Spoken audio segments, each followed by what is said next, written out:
নমস্কার বন্ধুরা, আজ আমি খুব স্বাস্থ্যকর, খুব কম মশলায় খুব টেস্টি একটা রান্না করে দেখাবো, ঝিঙের পাতুরি। এই রান্নাটা আপনারা অবশ্যই বাড়িতে রান্না করে খেয়ে আমাকে জানাবেন কমেন্ট করে কেমন লাগলো। গরম ভাতের সাথে খুবই ভালো লাগবে এই রান্নাটা খেতে। ঝিঙের পাতুরি বানানোর জন্য আমি 500 গ্রাম ঝিঙে নিয়ে ভালো করে ছাড়িয়ে কেটে ধুয়ে রেখেছি। মশলা নিয়েছি গোটা জিরে, ধনে, আদা, কাঁচা লঙ্কা, শুকনো লঙ্কা। মশলাটা আমি মিক্সিতে পেস্ট করে নিয়েছি।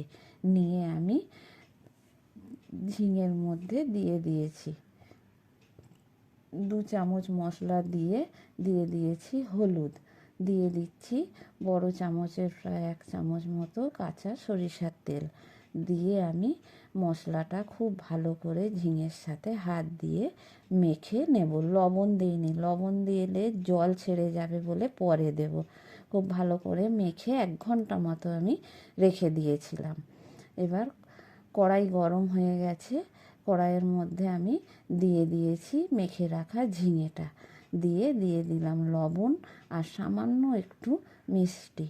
এটা নিরামিষ রান্না তো, তাই একটু মিষ্টি দিয়েছি, খেতে খুব ভালো টেস্ট হবে। দিয়ে এবার মশলা ধোয়া জল সামান্য একটু দিয়ে নেড়ে চেড়ে নিয়ে ঢেকে দিয়েছি।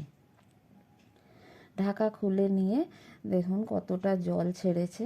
এটা কিন্তু খুব হালকা আছে রান্না করতে হবে। আমি আবার একটু নেড়ে চেড়ে নিয়ে আবারও ঢেকে দেব, যাতে জলটা মরে যায় ঝিঙের সাথেই। এই দেখুন ঢাকা খুলে নিয়েছি, আবার কতটা শুকনো হয়ে গেছে দেখুন, আর সেদ্ধও হয়ে গেছে ঝিঙেটা খুব ভালোভাবে। এবার আমি নামিয়ে নেব।